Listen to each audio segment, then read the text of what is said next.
The independence celebrations yegore rino aiwa yokonzeresa pane zviitiko zviri kuitika zviri ngosepereza vanhu zvangosiyana-siyana. Now pane mapictures ari kuonekwa VP Kosano Chiwenga vachitaura nemwana wemutungamiri wenyika anova iye Sean Mnangagwa. Vanhu vava kushamisa kuti kuchiri kutaura kuri koga kana kuti zvinhu zviri kuitika. Sanda pana mashoko abuda pana mapictures amuri kuona video mamwe atendera pa social media panapa don't subscribe or like on the bell icon.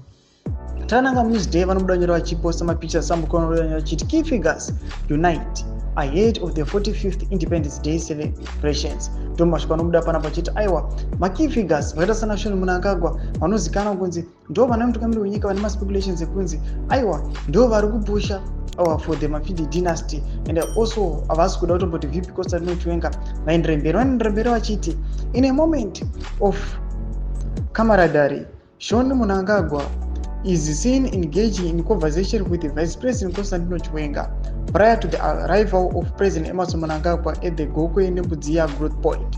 The gathering marks the nation's 45th Independence Day celebrations, highlighting a sense of unity among Zimbabwe's leadership as they prepare to commemorate the significant milestone. Ndomashoko anobuda panapa kuti aiwa chitiko ichi chovhundutsa vanhu kuti vagara kutoziva kuti pane makakatanwa kuti VP Kosano Chiwenga vagara kutozikanwa kuti maoccasions ese munhu ari kuramba 2030 munhu ari kuramba corruption, but now achionekwa aiwa in this most respected and respectful. Munyatso kuona kuti vachitaura vese varatidza kuti vanhu vane maboundaries vari kurespectana. Even mukatarisa mukadzi waVP Kosano Chiwenga munhu akatoteyawo ziso ada kunyatso kutoona kuti vachiri matalks ari emazviro kwazvo here kana kuti pane zvimwe zviri kuplaniwa hazvo. Mashoko ari kubuda panapa vanhu vari kunyatso kuona kuti aiwa independence uko kwakusina kumira zvakanaka. Ngotidzai mafungiro enyu muri kudii pamusoro pechitiko ichi aiwa ne2025 independence tiona kuti Zimbabwe ichimaka 45 years aiwa dzerusununguko. Panguva ineyo vanhu pavamboona kuti aiwa